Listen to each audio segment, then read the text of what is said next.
Ta parole est une lampe à mes pieds, une lumière sur mon sentier. Psaume 119, verset 105. La méditation.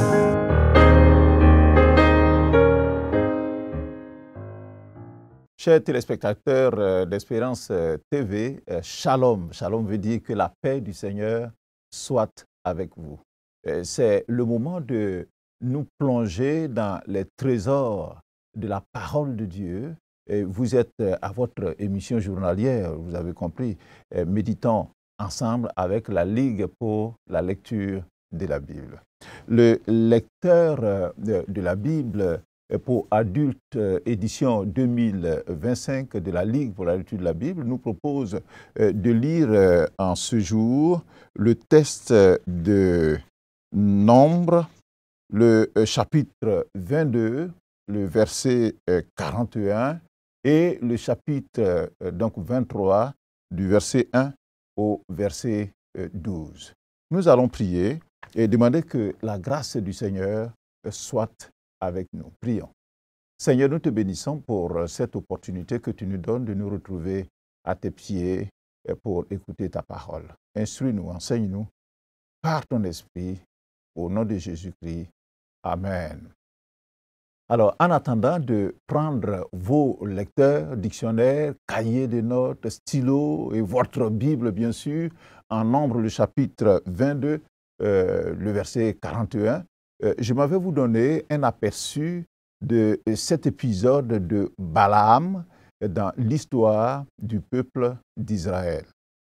Dans leur progression vers la terre promise, les enfants d'Israël qui sont dans le désert ont remporté des victoires successives sur des peuples installés sur leur trajet.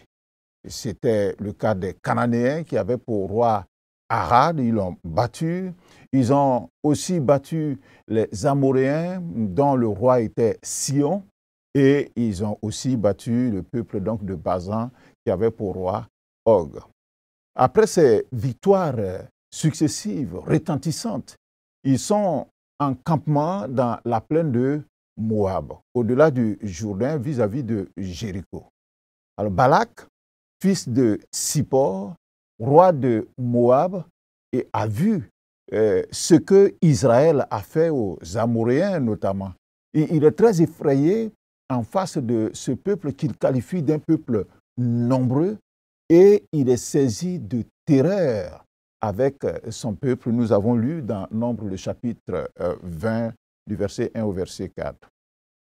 Devant cette menace imminente, Balak, roi de Moab, fait appel à Balaam, fils de Béor, un prophète devin, c'est comme ça que moi je le qualifie, qui vit à Pétor sur le fleuve, afin que Balaam, donc ce prophète devin, vienne et qu'il maudisse Israël. L'objectif de Balak, en faisant appel à Balaam, est de chasser Israël de ce pays après l'avoir battu, car, dit-il, celui que Balaam bénit est béni, et celui qui maudit est aussi maudit. Sur instruction de l'Éternel, Balaam refuse tout d'abord de partir avec les envoyés du roi de Moab venus le chercher. Mais finalement, sur l'insistance d'un deuxième groupe assez illustre, envoyé par Balak, et puis tenté aussi par les promesses de ce dernier, le voyant Balaam décide d'effectuer le déplacement à Moab. Mais promet-il de ne parler que sur l'inspiration divine. Sur le chemin menant à Moab, la colère de Dieu va s'enflammer contre Balaam. Ce dernier échappe à la mort grâce à son âne qui évite l'ange de l'Éternel qui est sur le chemin et qui pour cette circonstance d'ailleurs, et pour une première fois dans l'histoire, un âne s'adresse donc à son maître en prononçant des paroles intelligible. Extraordinaire. Toutefois, cet incident miraculeux n'empêche pas Balaam de suivre Balak à Kiriath Hutsot et de consommer une part du sacrifice des bœufs et des brebis que Balak a offert donc à ses dieux Baal. Le prophète consomme de la viande sacrifiée. Nous sommes à ce stade de cette histoire assez rocambolesque. Alors, les questions qui nous sont proposées par le lecteur, ce sont les questions 2, 3 et 7. Est-ce que ce passage m'apprend quelque chose sur Dieu le Père, Dieu le Fils et Dieu le Saint-Esprit? Y a-t-il un exemple à suivre ou à ne pas suivre? Et puis, quelle vérité Dieu me révèle-t-il? Le titre que le lecteur a donné à notre passage de ce jour, c'est « Tout pour la gloire de Dieu ». J'espère que vous avez vos Bibles. Nombre, le chapitre 22, verset 41. Je fais la lecture avec vous, chers téléspectateurs, méditateurs. Le matin, Balak prit Balaam et le fit monter à Bamoth Baal, d'où Balaam vit une partie du peuple. Chapitre 23. Balaam dit à Balak, « Bâtis-moi ici 7 autels et prépare-moi ici 7 taureaux et 7 béliers. » Balak fit ce que Balaam avait dit, et Balak et Balaam offrirent un taureau et un bélier sur chaque autel. Verset 3. Balaam dit à Balak, « Tiens-toi près de ton holocauste, et je m'éloignerai. Peut-être que l'Éternel viendra à ma rencontre, et je te dirai ce qu'il me révélera. » Et il alla sur un lieu élevé. Dieu vint au-devant de Balaam, et Balaam lui dit, « J'ai dressé 7 autels, et j'ai offert un taureau et un bélier sur chaque autel. » L'Éternel mit des paroles dans la bouche de Balaam et dit, « Retourne vers Balak, et tu parleras ainsi. » Il retourna vers lui, et voici, Balak se tenait près de son holocauste, lui et tous les chefs de Moab. Verset 7. Balaam prononça son oracle et dit, « Balak m'a fait descendre d'Aram. Le roi de Moab m'a fait descendre des montagnes de l'Orient. Viens, maudis-moi Jacob. Viens, sois irrité contre Israël. Comment maudirais-je celui que Dieu n'a point maudit? Comment serais-je irrité quand l'Éternel n'est point irrité? Je le vois du sommet des rochers. Je le contemple du haut des collines. C'est un peuple qui a sa demeure à part et qui ne fait point partie des nations. Verset 10. Qui peut compter la poussière de Jacob et dire le nombre du quart d'Israël? Que je meure de la mort des justes et que ma fin soit semblable à la leur. Verset 11. Balak dit à Balaam, « Que m'as-tu fait? Je t'ai pris pour maudire mon ennemi, et voici, tu le bénis. » Verset 12 enfin. Il répondit et dit, « N'aurais-je pas soin de dire ce que l'Éternel met dans ma bouche? Amen et Amen. » Tout pour la gloire de Dieu. Le verset 41 du chapitre 22 que nous avons lu nous dit que Balak conduit Balaam sur les hauts lieux de Baal, à Bamoth Baal, où il est possible donc d'apercevoir le camp d'Israël dressé dans la plaine du Jourdain et qui s'étendait certainement sur des kilomètres parce que c'était un peuple nombreux. Cette démarche a pour objectif certain de montrer la menace qu'Israël constituait pour son peuple et susciter l'adhésion de Balaam à son projet de détruire donc ce peuple. Verset 1 du chapitre 23 jusqu'au verset 3, l'on remarque là que Balaam semble adhérer au projet de Balak, après avoir vu bien sûr le peuple dans la plaine de Moab. Il demande à ce dernier, donc Balaam demande à Balak, ces deux noms se ressemblent un peu, de lui bâtir 7 autels et d'apprêter 7 taureaux et 7 béliers qu'il offrirait par couple donc d'animaux sur chaque autel dressé. Et il ajoute au verset 3 que « Tiens-toi près de ton holocauste et je m'éloignerai. » Et il le dit « Peut-être que l'Éternel viendra à ma rencontre et je te dirai ce qu'il me révélera. » Alors, c'est vraiment curieux ce que Balaam est en train de faire en ce moment. Et il veut infléchir la décision de Dieu au profit de son hôte Balak. En d'autres termes, il veut tordre le bras de Dieu. Alors, je prends cette image assez forte pour exprimer cette attitude désobligeante de ce devin de prophète à l'égard de l'Éternel, comme s'il peut tordre le bras de l'Éternel. En effet, rappelons-nous, en Nombre, le chapitre 22 que nous avons médité hier, il est dit que Dieu avait clairement ordonné à Balaam, d'une part, de ne pas aller chez Balak, et d'autre part, de ne pas maudire le peuple d'Israël que lui, l'Éternel, a béni. Alors, en pareille circonstance, Dieu peut-il se dédire? Dieu peut-il dire autre chose aujourd'hui, et enfin une chose aujourd'hui, et puis demain dire le contraire? Est-ce que Dieu peut bénir son peuple et ensuite le maudire? Ainsi, en offrant ce sacrifice sur les 7 autels, que d'autres pouvaient espérer Balaam de la part de l'Éternel? Quel objectif donc Balaam visait en faisant ces 7 sacrifices? Certainement, le sacrifice offert par Balaam était destiné à rendre la divinité favorable, comme Balak lui-même en a fait dans Nombre le chapitre 22.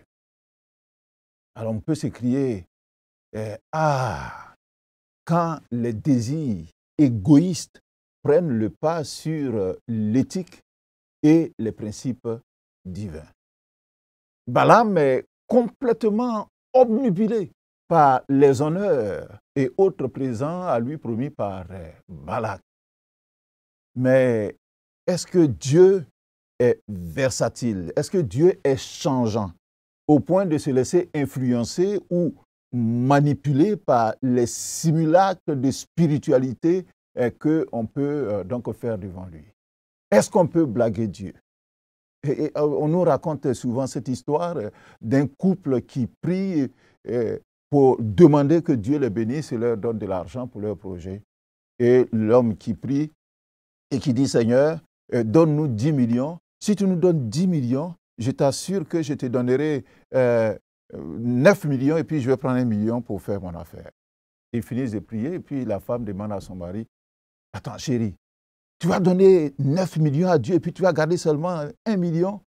Et le mari de dire à sa femme « Non, tu n'as pas compris, j'étais en train de le blaguer. Comme ça, il va nous donner. » Alors peut-on blaguer Dieu? Alors revenons à notre histoire. Tout en sachant qu'il n'avait aucun contrôle sur le contenu de l'oracle authentique qu'il transmettait, Balaam souhaitait cependant, pour la circonstance, que le message de l'Éternel soit favorable à Balak. Ainsi, il pourrait bénéficier des largesses de ce dernier. Chers auditeurs, vous arrive-t-il d'intercéder auprès de Dieu pour des choses contraires aux lois et principes divins, en espérant que Dieu vous fasse une exception? Je donne un exemple comme ça, comme tout exemple. Est-ce qu'on peut demander la protection à Dieu alors que l'on s'en va voler? Vous voyez que c'est assez loquace et absurde. Bon, mais c'est ce que Balaam semble faire, de le bénir, de l'écouter, d'être favorable, lui être favorable pour ses sacrifices pour que, bien sûr, ce que Balak demande puisse donc se réaliser. Alors, répondons à la question numéro 2. est-ce que ce passage m'apprend quelque chose sur Dieu le Père, Dieu le Fils et Dieu le Saint-Esprit? Le verset 4 jusqu'au verset 6 du chapitre 23, nous pouvons dire que Dieu répond aux prières, même les plus insensées comme le sacrifice donc, de Balaam. Dieu répond aux prières. En effet, malgré l'incongruité du sacrifice de Balaam, Dieu lui accorde une réponse. Le verset 4 de notre texte le dit que Dieu vint au-devant de Balaam. Il est venu. Alors, ce dernier essaie d'amadouer Dieu en lui disant, toujours verset 4, j'ai dressé 7 autels et j'ai offert un taureau et un bélier sur chaque autel. Une manière de dire, Seigneur, accepte ce sacrifice et tiens en compte. Et le verset 5, il dit que l'Éternel mit des paroles dans la bouche de Balaam et dit, retourne vers Balak et tu parleras ainsi. Mais Dieu, est-ce qu'il tient compte de cette requête? Non. Et c'est dans cela que nous voyons un autre caractère de Dieu. Le verset 7 au verset 10. Dieu n'est pas influençable pour faire le mal. Je répète, Dieu n'est pas influençable pour faire le mal. On peut l'influencer pour faire le bien, en priant, en s'agenouillant, en suppliant, mais pas pour faire le mal. Dieu ne se dédie point et n'est nullement influencé par les manigances ou les manœuvres fourbes, sournoises et perfides donc de Balaam, sur l'instigation bien sûr de Balak. Cela se voit dans les réponses que Balaam transmet à Balak. Le verset 7 nous dit que Balaam prononça son oracle et dit au verset 8, « Comment maudirais-je celui que Dieu n'a point maudit? Comment serais-je irrité quand l'Éternel n'est point irrité? » Dans son oracle, non seulement Balaam ne maudit pas Israël, mais il prononce plutôt des paroles fortes de bénédiction à l'endroit de ce peuple-là. Le verset 9, il dit, « Je vois du sommet du rocher, je le vois, et je le contemple du haut des collines. C'est un peuple qui a sa demeure à part et qui ne fait point partie des nations. » Donc, Israël est un peuple à part. Et au verset 10, il dit, « Qui peut compter la poussière de Jacob et dire le nombre des quarts d'Israël? » Et là encore, il est émerveillé. Il dit, « Que je meure de la mort des justes et que ma fin soit semblable à la leur. » Parce que c'est un peuple qui est complètement à part. Il a compris, il le voit, il le sent, il admire et il ne peut pas dire autre chose que ce que le Seigneur lui a mis dans la bouche. Alors, répondons à la question numéro 3. Y a-t-il un exemple à suivre ou à ne pas suivre dans notre texte? Il y a des exemples à ne pas suivre. D'abord, Balaam, ce devin ou prophète, c'est selon, vient de la région où Abraham avait séjourné avant d'aller en Canaan. Or, dans cette contrée, l'Éternel était invoqué. Ainsi, il y avait, comme on l'appelait là-bas, l'Éternel caractérisé aux yeux de Balaam, le Dieu élevé au-dessus de tous les autres que l'on adorait autour de lui. En outre, Balaam possédait un certain don prophétique et il lui arrivait de transmettre les authentiques oracles de Dieu, comme nous venons de lire. Malheureusement, sa conception de Yahvé, c'est-à-dire de l'Éternel de Dieu, est erronée, car, pense-t-il, Dieu peut se dédier.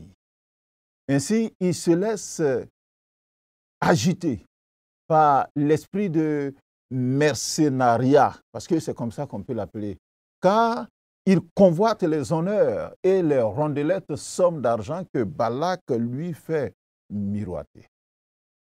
Dans ce domaine du fric, de l'argent, il n'y a donc rien de nouveau sous le soleil, car aujourd'hui encore, combien sont-ils, ces hommes de Dieu, entre guillemets, à l'esprit de mercenaires? Au lieu de servir le Seigneur, ils se servent du nom de Dieu pour leur appétence financière et matérielle. Alors faisons très attention, afin de ne pas succomber à la tentation de Balaam et sacrifier notre indépendance sur l'autel de la prospérité matérielle au nom, comme ils le font, au nom de Dieu. Ça, ce n'est pas bien. N'oublions pas que la gloire et les années du mercenaire sont très courtes. On le lit d'ailleurs dans Ésaïe, le chapitre 16, le verset 14, et Ésaïe, le chapitre 21, le verset 16. Alors, l'autre exemple qui n'est pas bien aussi dans le texte, c'est l'exemple de Balak, bien évidemment. Il est complètement aveuglé par son désir d'attirer la malédiction sur le peuple d'Israël afin de le battre et de le chasser du pays. Parce que de la sorte, parce qu'il est complètement aveuglé, il ne comprend pas la révélation que Balaam lui fait sur ce peuple-là, qui est un peuple mis à part pour Dieu. Sinon, il se serait allié à Israël pour sauver sa nation, comme le Seigneur l'a enseigné dans Luc, le chapitre 14. D'ailleurs, on peut lire ce texte donc, dans Luc, le chapitre 14. Le Seigneur donne un bel enseignement au verset 31, donc sur ce que devrait faire un roi. Il dit le texte nous dit au verset 31, donc de Luc, le chapitre 14, que quel roi, s'il va faire la guerre à un autre roi, ne s'assied d'abord pour examiner s'il peut, avec 10 000 hommes, marcher à la rencontre de celui qui vient l'attaquer avec 20 000.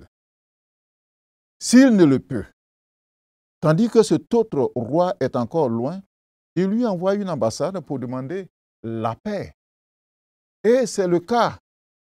C'est le cas parce que Balak ne peut pas vaincre donc ce peuple nombreux qui se trouve là. Il est dit au verset 11 d'ailleurs, qu'au lieu d'agir ainsi comme le Seigneur Jésus l'enseigne, malheureusement, Balak dit à Balaam, « Mais que m'as-tu fait?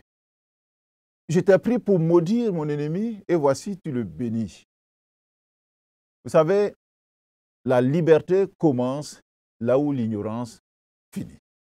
Et Jésus a dit, vous connaîtrez la vérité et la vérité vous affranchira. La vérité vient de lui être dite, donc à Balak, mais Balak refuse cette vérité. On verra plus loin que ça va se retourner contre lui. Mais il y a un exemple quand même à suivre dans notre texte. C'est l'exemple de Balaam. Il a mal commencé. Balaam a été tenté par la corruption matérielle et spirituelle de Balak. Mais il s'est ressaisi.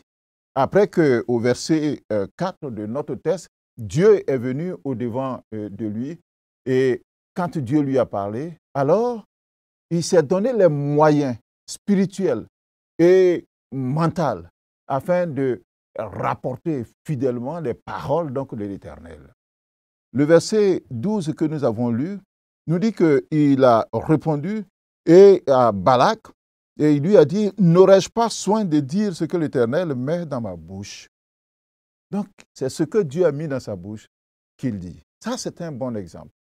La tentation des honneurs et des biens matériels peut être grande. Mais il nous faut triompher de cette tentation-là. Et quelles que soient les circonstances et les personnes en face, soyons courageux afin de transmettre fidèlement les instructions du Seigneur. Ne cherchons pas à faire plaisir aux hommes, mais faisons plaisir à Dieu que nous servons. La troisième question à laquelle nous devons répondre, c'est quelle vérité Dieu me révèle-t-il dans notre texte? La première vérité que moi j'ai relevée dans notre texte, c'est que le peuple de Dieu, c'est-à-dire le peuple d'Israël, se distingue des autres nations. C'est un peuple à part. Balaam rapporte dans son oracle que Israël est un peuple mis à part. C'est le verset 9 qui nous le dit. Il dit, comment maudirais-je celui que Dieu n'a point maudit? Comment serais-je irrité quand l'Éternel n'a point irrité? Et il le dit que c'est un peuple qui a sa demeure à part et qui ne fait point partie des nations. Il ne fait point partie des nations. Ça, c'est une vérité. Mais cette vérité s'applique à nous aujourd'hui, chers téléspectateurs. Nous, aujourd'hui en Christ, nous sommes une race à part. Et on le trouve d'ailleurs bien signifié dans l'épître de Pierre, la première lettre de Pierre, le chapitre 2, le verset 9, où il dit que vous, au contraire, c'est-à-dire vous les chrétiens, vous qui avez cru en Jésus, vous êtes une race élue, un sacerdoce royal, une nation sainte, un peuple acquis, afin que vous annonciez les vertus de celui qui vous a appelé des ténèbres à son admirable lumière. Ah, c'est extraordinaire ça. De même que Israël est annoncé ici par Balaam comme un peuple à part, nous chrétiens, nous sommes, nous aussi, une race élue, un sacerdoce royal, une nation sainte, un peuple acquis. Nous sommes pour Dieu. Sachons-le et bénissons le Seigneur pour cet insigne honneur, pour cette haute distinction, très haute distinction, pour cette grâce immense que Dieu nous fait en Jésus-Christ, son Fils. Nous sommes à la fin de notre temps, donc je ne dirai pas loin, mais le texte est assez instructif. Je vous recommande donc de le lire et de le relire pour voir combien l'appât du gain peut séduire un homme et l'éloigner de Dieu, mais comment il peut aussi revenir sur la voie du Seigneur quand le Seigneur vient et que le Seigneur parle, comment on peut écouter et puis nous ramener donc sur la bonne voie, donc à la raison. C'est un texte très, très riche. Prions que le Seigneur nous garde, nous conduise pour que nous puissions toujours être assez vifs et que nous puissions percevoir sa voix dans les événements qui se passent autour de nous. Prions le Seigneur. Seigneur, garde-nous de la tentation de Balaam. Garde-nous de la corruption spirituelle et matérielle que l'on trouve aujourd'hui dans bien d'assemblées, dans bien de milieux. Préserve-nous de l'amour des honneurs au détriment de ton service. Donne-nous de te servir et non de nous servir de toi pour nos besoins égoïstes. Nous voulons te remercier, Seigneur Jésus, de ce que par toi, nous sommes une race élue, nous sommes un sacerdoce royal, nous sommes une nation sainte, nous sommes un peuple acquis. Merci, dans le précieux nom de Jésus-Christ, notre Seigneur. Alors, à la page 29 39 plutôt du lecteur, vous trouverez un autre commentaire qui est assez riche et assez instructif. Je vous invite donc à le lire demain, un autre jour, un autre texte, une autre bénédiction devant le Seigneur, au pied du Maître. Que le Seigneur vous bénisse.